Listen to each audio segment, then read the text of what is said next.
우리가 교회를 다니면서 정말로 많이 듣는 단어 중에 하나가 바로 예배입니다. 예배. 그리고 우리는 참된 예배자가 되어야 한다라는 말도 많이 듣고, 이제 나는 예배자입니다. 찬양도 있고 예배와 관련된 내용이 엄청 많습니다. 그런데 이제 막상 우리가 예배라는 단어를 딱 들으면 떠오르는 이미지는 바로 지금의 이 모습일 겁니다. 그래서 정말로 하나님을 참되게 예배합시다 라고 하면은 이제 허리를 고추 세우고 찬양을 뜨겁게 하고 기도도 뜨겁게 하고 말씀 집중 잘하는 것을 떠오르기가 쉽죠. 그러나 성경이 말하고 있는 예배자의 모습은 그게 전부가 아닙니다. 그렇다면 오늘 모습, 어떤 게 성경에서 말하고 있는 정말로 참된 예배자의 모습인가에 대해서 오늘 본문이 말해주고 있습니다. 그래서 오늘 설교를 잘 들어보시면요, 오늘 설교를 통하여 내가 성경에서 말하는 참된 예배자의 모습과 어느 정도 가깝구나를 느끼실 수 있을 겁니다. 오늘 본문은요, 노아의 이야기죠. 근데 노아의 이야기 중에서도 홍수 심판 다음 이야기예요. 하나님께서는요, 노아 시대의 사람들이 타락한 걸 아시고 물로 심판하셨습니다. 그리고 노아와 그의 가족을 방주에 태워 구원하셨죠. 노아와 그의 가족은 하나님의 심판과 구원을 믿어서 방주를 짓고 정말로 방주 안에서 하나님이 우리를 구해주실 거야 라는 걸 믿고 1년의 시간을 버텼어요. 그 결과 정말로 하나님께서 약속대로 물이 빠지게 하는 사건을 일으키셨죠. 그리고 노아는 까마귀와 비둘기를 통해 정말로 물이 빠졌구나를 확신하게 되었습니다. 그리고 나서 바로 오늘 본문이에요. 그래서 15절에서 이렇게 나와 있죠. 이제 하나님이 노아에게 말씀하여 이르십니다. 너는 노아야, 이제 너의 아내와 아들들과 며느리가 함께 방주에서 나오라 라고 이야기하시는 거예요. 사실은 이미 노아는 나가도 되는 상태인 것을 발견하고 있었어요. 그러나 하나님은 그 노아에게 다시 한번 나오라라고 명령을 주신 거죠. 그리고 또 이렇게 얘기하십니다. 너와 함께 한 모든 혈육 있는 생물, 곧 새와 가축과 땅에 기는 모든 것을 다 이끌어내라. 그냥 나오는 게 아니죠. 이끌어내라는 거예요. 그리고 이것들이 땅에서 이제 생육하고 번성하게 될 것이다 라고 약속하시는 거예요. 여기서 생육하고 번성하게 된다라는 이 하나님의 명령은요, 창세기 1장에서 하나님이 세상을 창조하시고 동물들에게 주셨던 명령입니다. 그러니 이 명령을 다시 한번 노아에게 들려주신다는 건 뭘까요? 창세기 1장에서 아담을 통하여 만든 그 세상을 이제 노아와 노아의 방주에 함께 탄 동물들로 새롭게 재창조하겠다라는 거예요. 그래서 노아의 홍수 전 세상과 노아의 홍수 후 세상은 완전히 다른 세상이에요. 그래서 그 다름을 어떻게 하느냐? 먼저 수명에서 알 수 있습니다. 수명에서 알 수 있어요. 노아가 홍수 전에는요, 기본이 900살이에요. 네, 기본 900살. 근데 노아의 홍수 후에는 수명이 팍팍팍팍팍 깎입니다. 그리고요, 이때부터는 고기를 먹어야 했어요. 왜일까요? 과일로는 영양분이 보충이 다 안 됐거든요. 그래서 홍수 전 세상과 홍수 후 세상이 다릅니다. 그래서 우리가 이런 생각들을 할 수 있죠. 요즘 이제 지구과학이나 이런 걸 배우다 보면 지구의 역사가 오래된 것처럼 보이는데 그거는 홍수 때문에 지구가 늙고 망가진 겁니다. 네. 왜냐하면 홍수 전 세상과 홍수 후 세상은 하나님이 정말로 달리 창조하셨기 때문에 그래요. 우리가 당연한 것처럼 설마 그러가? 라고 생각하겠지만 우리가 지금 발견한 세상, 우리가 느끼는 이 지구와 우주는요, 홍수 전 지구와 우주가 아니에요. 전혀 다른 세상이에요. 그래서 재창조되었다는 것을 보여주기 위하여 생육하고 번성한다라고 얘기한 겁니다. 이런 내용을 들으면서 이제 노아는 이제는 하선을 해도 되는구나 라고 느낀 겁니다. 사실 노아가 앞서도 얘기했지만 이 땅이 메말랐다는 것은 알고 있었어요. 방주의 뚜껑인 이 지붕을 이미 부셔서 노아가 머리를 내밀어 이 세상이 어떠한지를 발견했다는 거예요.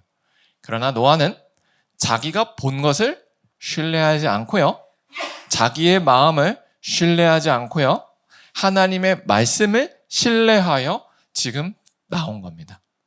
이게 오늘 본문을 통해서 하나님이 우리에게 해주시는 말씀이에요. 그건 뭐냐면 우리도 우리가 보는 세상, 그를 통해서 해석하는 우리의 직관과 감정을 따르면 안 된다는 거예요. 노아는 세상이 다 말랐고 풀도 푸르게 피었다는 걸 알았어요. 그러나 그 사실을 믿지 않았어요. 하나님이 아직 가라라고 말씀하지 않았기 때문이죠. 우리도 이와 같이 우리가 보고 느끼는 세상과 환경이 있어요. 그러면은 우리는 지금까지 살아온 인생의 가락이 있기 때문에 그 상황에 무엇을 해야 되는지 직감적으로 알죠. 그리고 직관을 가지고 이렇게 되겠다 저렇게 되겠다 판단할 수 있어요. 그리고 우리의 감정이요, 그것을 요청해요. 화를 내, 참아, 기뻐해, 슬퍼해, 이런 식의 감정이 우리에게 그 상황에 반응하도록 요청합니다. 그러나 오늘 본문에 나온 노아처럼 하나님을 참되게 예배하는 자들은요, 그 상황을 우리가 직관적으로 이해하고 반응하는 걸 요청하지 않아요. 하나님을 참되게 예배하는 자는요, 우리의 감정과 직감보다 하나님의 말씀을 더 신뢰합니다. 이거를 우리가 기억해야 돼요. 우리의 감정, 와, 정말 더 이상은 못 참겠어요, 더 이상은 인내가 안 됩니다 하는 그 감정은요, 우리가 신뢰해야 할 대상이 아니에요. 왜냐하면 우리의 감정과 마음은요, 사소한 말 한마디, 사소한 눈빛 하나에 휙휙 바뀌어요. 사탄 마귀는 그걸 너무나도 잘 알기 때문에 우리의 감정과 마음을 충동합니다. 야, 너 하나님의 말씀 따르려고 하는데 너무 힘들지? 이 정도면 충분하다고 느끼지? 야, 너 정도면 잘한 거야. 이제라도 버려. 아, 맞네. 이 정도 참았으면 잘 참았지. 죽을 것 같은데요? 더 이상은 안 되는데요? 야, 죽는 것보다는 이제라도 하나님 말씀 떠나는 게 낫지? 라는 마음이 드는 거예요. 그러나 참되게 예배하는 자들은요, 그 마음을 신뢰하지 않아요. 왜요? 예수님의 제자였던 가룟 유다도요, 그 마음을 따라서 예수님을 따랐고요, 그 마음을 따라 예수님을 팔았어요. 가룟 유다도 예수님을 처음엔 구원자라고 여겼고요, 나중에 마귀가 준 마음을 받자 사기꾼이라고 여기게 된 거예요. 이게 마음입니다. 이게 감정이에요. 우리는 하나님을 예배한다라고 할 때요, 떠오르는 이미지가 여기에 있는 이 장소에 모이는 것으로 생각하기 때문에 하나님의 말씀 앞에 내 감정과 내 상태와 생각을 거울처럼 보고 다뤄야 된다는 걸 잘 생각하지 않아요. 그것은 그냥 엑스트라, 믿음 좋은 사람들이 하는 추가 행위라고 생각해요. 그게 아니라는 겁니다. 참되게 예배하는 자는요, 자기의 감정, 생각, 직관을 말씀 앞에 세우는 게 바로 예배입니다. 그래서 그 모습대로 나아가는 게 예배자의 모습이다라는 사실을 기억하시기 바랍니다. 그렇게 노아는요, 눈에 보이는 상황, 마른 땅을 신뢰하지 않았습니다. 하나님의 말씀, 이제 나가라 노아야 라는 것을 신뢰했어요. 그래서요, 어떻게 했어요? 바로 18절, 19절처럼 행동했습니다. 노아가 그 아들들과 그의 아내와 그 며느리와 함께 나왔고요, 땅 위의 모든 동물, 곧 모든 짐승, 모든 기는 것, 모든 새도 그 종류대로 방주에서 나오게 했다라는 거예요. 참 흥미로운 단어가 있어요. 뭐냐면 아들들, 아내, 며느리, 모든이라는 단어를 계속 썼다라는 거예요. 이게 무슨 말이냐면 그냥 뭐 썼구나라고 생각하면은 그냥 쓴 거지만 이 본문을 통해서 하나님이 우리에게 말씀하려고 하는 건 이거예요. 하선도 하나님의 뜻이고 명령이니 하나님 뜻대로 행해야 된다는 거죠. 무슨 말이냐면 이제 구원 받았잖아요. 그러니까 이제 노아가 할렐루야 하고 막 혼자 나가버려요. 그게 아니라는 거예요. 하나님께서 노아를 통해서 만들려고 하는 그 세상은요, 말씀에 순종하는 세상이에요. 말씀에 순종하는 예배자의 세상이에요. 그러니까 이제 나가려고 하면 이제 동물들이 여기서 적응을 해가지고 안 나가려는 동물들이 있을 겁니다. 이제 나가자 이렇게 열면은 어떤 동물들은 이제 이 가축처럼 우리 생활을 하기 때문에 여기가 좋습니다 라고 한 동물이 있을 거예요. 그러면 어떻게 해야 돼요? 이제 채찍으로 이제 몰아서 나가야 되는 거죠. 번거롭죠. 근데 우리는 옛 속담에 화장실 가기 전 그리고 갔다 온 후 마음이 달라진다고 하듯이 사실 노아 입장에서도요. 홍수 심판 전에는 이제 구원 받아야 되니까 이제 아찔해서 순종을 잘할 수 있어요. 근데 이제 구원 받았죠. 그러면 이제 뭐 볼일 끝났잖아요. 라고 할 수 있다라는 거예요. 그러나 참되게 예배하는 자는 어찌했다고요? 바로 말씀에 끝까지 순종했다라는 것을 보여줍니다. 그래서 노아가요. 이렇게 20절처럼 방주에서 나오자마자 제단을 쌓았습니다. 뭐 했다는 거예요? 예배 준비를 했다는 겁니다. 그래서 모든 정결한 짐승과 모든 정결한 새 중에서 제물을 취하여 번제로 제단에 드렸다라고 얘기해요. 그래서 정결한이라는 단어를 쓴 이유는 바로 7장 2절의 이 내용을 보여주기 위함입니다. 하나님께서 방주에 태울 때 모든 동물을 같은 수로 태운 게 아니에요. 정결한 동물은 암수 7씩 태웠어요. 여기서 7씩이라는 것은 14마리가 아니라 새쌍과 수컷 1마리를 의미합니다. 그런데 이 새쌍과 수컷 1마리, 이 1마리 뭐 하려고 남겨뒀죠? 제사 드리려고 남겨둔 겁니다. 그래서 노아가 지금 이 제단을 쌓고 모든 정결한 짐승을 취했다라고 하잖아요. 그러면 이 제물은 몇 개였을까요? 몇 마리 정도 되었을까요? 이 각기 종류대로니까 엄청 많았을 겁니다. 정결한 짐승은 다 잡았다는 거예요. 그러면 생각해 볼게요. 이게 보통 쉬웠을까요? 아니에요. 그냥 내려가지고 할렐루야 하나님 감사합니다 소 1마리 잡고 뚝딱이 아니었다는 거예요. 지금 사람 몇 명 있어요? 8명 있습니다. 8명. 여기서 이제 재물 잡으러 가야 돼요. 양, 소, 많을 거 아니에요? 그러면 우리 생각으로는 뭐 컨베이어 벨트에 딱 올라가서 대기했습니다. 잡읍시다. 딱딱 아니겠죠. 이리 뛰고 저리 뛰고 잡으러 막 뛰어다녔을 거예요. 그리고 누구는 뭐 했을까요? 불 피웠고요. 누구는 거기에 재물을 다 올리기 위해서 자르기도 했을 겁니다. 그 과정을 8명이 해야 돼요. 그러면은 이제 불이 막 펴지면 한번 소각을 생각해 봤을 때 소 1마리 태우는데 몇 시간 걸릴까요? 적어도 한 8시간 정도 아마 들 겁니다. 왜냐면 지금처럼 막 우리 화장터처럼 와 엄청 센 불로 하는 게 아니고 그 불에 의존한다면 그렇게 빨리 되지 않을 거예요. 그러면 그 재물들이 저렇게 많으면 이 예배라는 게 얼마나 오래 걸렸을까요? 이해가 되시죠? 하나님이 기뻐하시는 예배가 바로 이런 겁니다. 우리가요, 여기서 이렇게 말씀을 듣는 이 모습을 예배라고 할 때 1시간 드리고 1시간 반 드리면 우와 길다 라고 생각하죠. 그리고 이때 말씀 열심히 들으면 나 잘했다 라고 생각합니다. 그러나 하나님이 요청하시는 예배의 모습은 그게 아니라는 거예요. 오늘 노아의 가족들이 나와서 드린 예배는 정말로 마음과 뜻과 힘을 다한 예배였어요. 이게 어떻게 가능했느냐? 구원받았기 때문에 그래요. 정말로 모든 사람들이 죽었던 그 삶의 현장에서 구원받았음을 알고 기억해요. 그러니 그 누구도 불평 없이 그 어려운 과정, 하나님을 섬기는 과정을 기꺼이 헌신했다는 겁니다. 이게 바로 하나님을 참되게 예배하는 자의 모습이에요. 하나님은 우리에게 그 모습을 요청하는 거예요. 우리는 주일에 예배당에 정시에 나오는 것도 어렵다고 생각하죠. 정시에 나왔으면 잘했다고 생각하고 이제 나눔 다 하고 돌아가면 나의 오늘 할 일은 다 했다. 예배는 이것으로 끝이다 라고 생각하기 쉽지만 예배는 그게 아니다 라고 얘기를 해요. 그게 바로 로마서 12장 1절에서 얘기하는 겁니다. 같이 한번 읽겠습니다. 시작.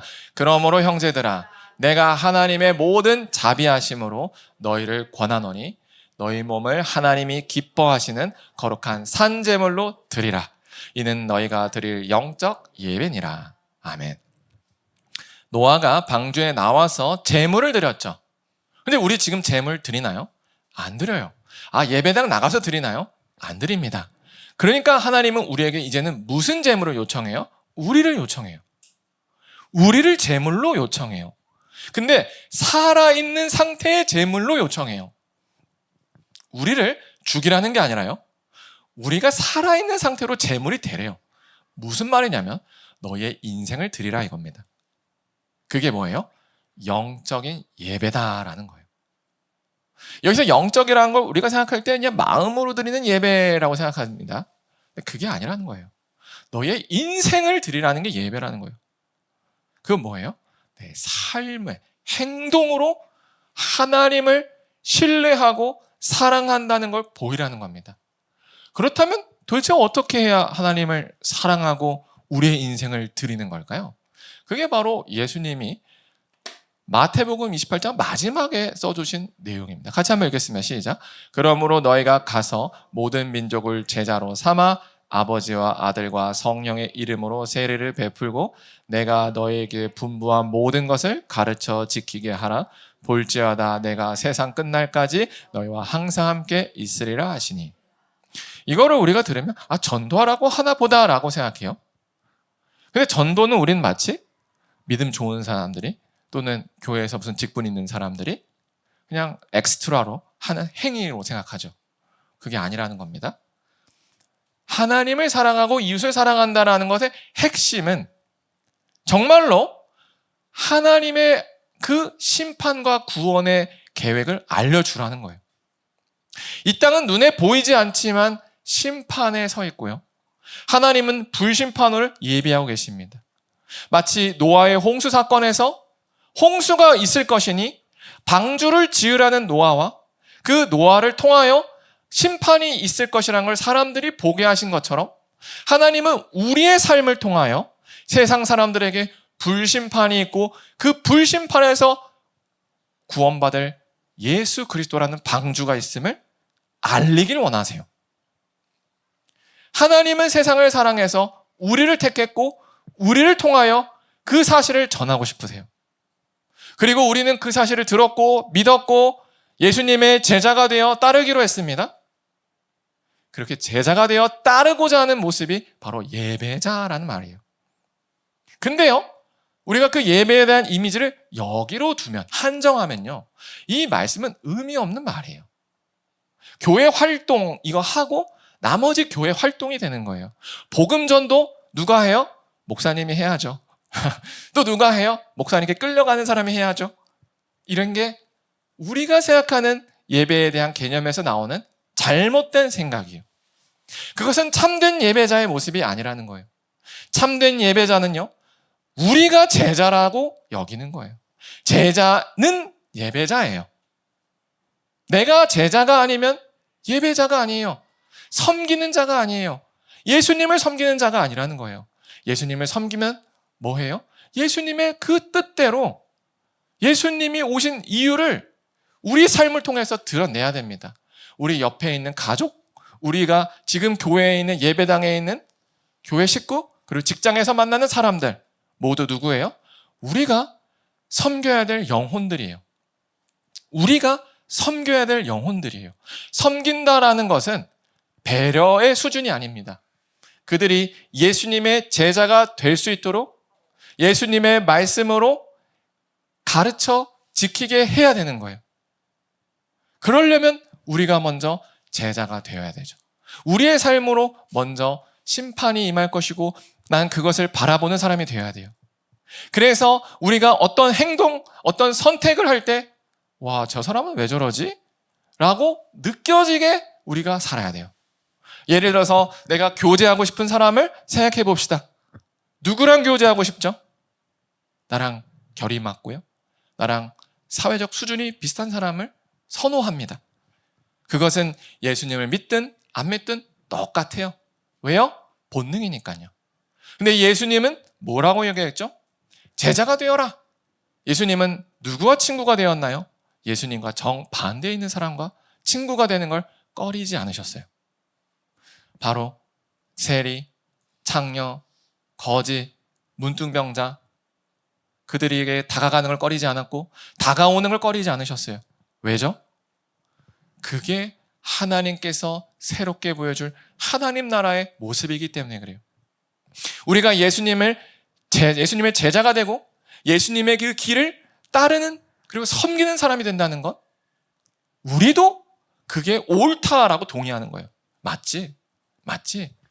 하나님의 나라는 그런 것이지 우리가 가지고 있는 상식과 차별적인 생각으로 에이, 저 사람들은 상종할 사람이 아니야. 저 사람이랑 상종하면 피해를 받으면 나쁜 거지.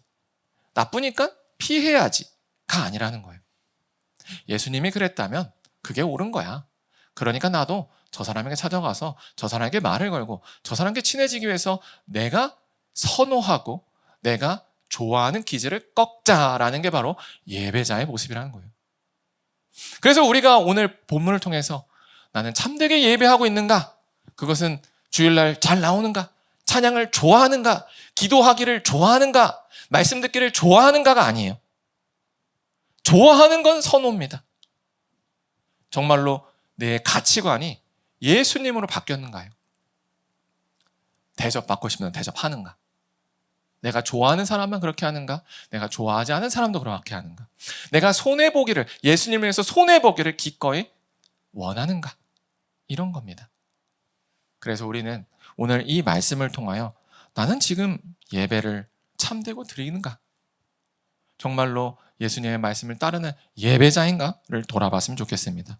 이렇게 노아는요, 방주에 내려서 정말로 그 하나님을 진실히 섬기기 위해 그 많은 가축을, 그 피곤함을 견디고 기쁜 마음으로 각을 치고 번제로 올렸다는 거예요. 그래서 하나님이 21절처럼 응답하셨습니다. 여호와께서 그 향기를 받으시고, 이것은 이 제물로부터 올라오는 연기죠. 하나님이 마음의 중심에서 이래요. 하나님이 하나님의 마음에서 이렇게 말씀한 거예요.